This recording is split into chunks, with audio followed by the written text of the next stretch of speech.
The Biden administration will soon designate Houthi militants in Yemen as a specially designated global terrorist group, a White House official tells the NewsHour.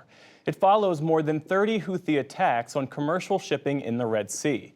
And it's a reversal from the first days of the Biden administration when the U.S. delisted the Houthis as a foreign terrorist organization. Earlier today, Israel and Hamas agreed to allow more medicine into Gaza, both for Gazans and for the more than 100 Israelis still held hostage. But attacks in the last 24 hours in Lebanon and Iraq have caused Middle East and U.S. officials to voice concerns about the risks of a wider war. Nick Schifrin reports. Across the region tonight, fears of escalation. Today, Israel launched one of its largest salvos against Hezbollah in Lebanon since October the 7th. Just yesterday, a mother and son were buried together, killed on Sunday by a Hezbollah missile. In northern Iraq, Iran launched a rare ballistic missile attack on what it said was a local office of Israel's spy agency. But among the dead was a Kurdish multimillionaire and his family killed in their home.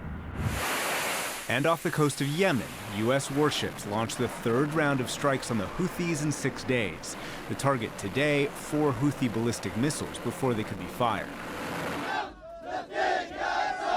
The Houthis welcome war and once again today launched a missile the U.S. military said struck a Maltese flag ship that was able to sail away. What we have right now in the region is a recipe of escalation everywhere.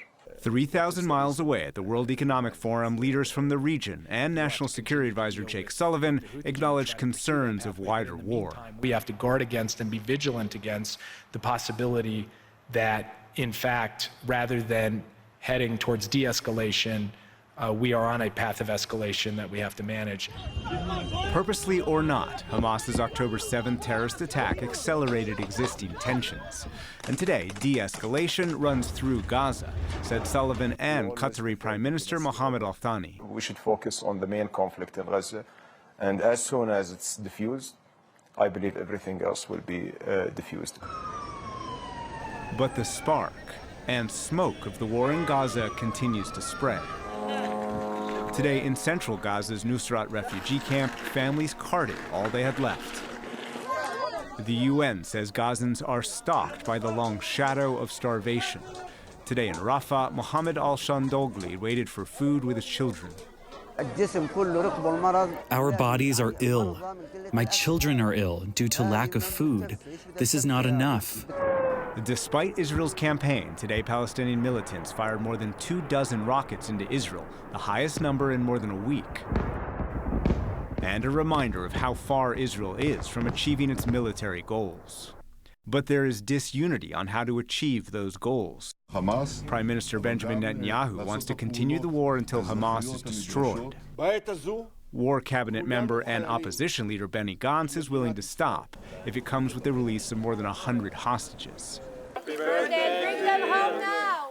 There is a reminder of the hostages' absence every day. Today is Kafir Beavis's first birthday. He and his family were taken from their home 102 days ago. Hamas says they were killed in an Israeli airstrike, but his extended family holds out hope he survived to see his second year.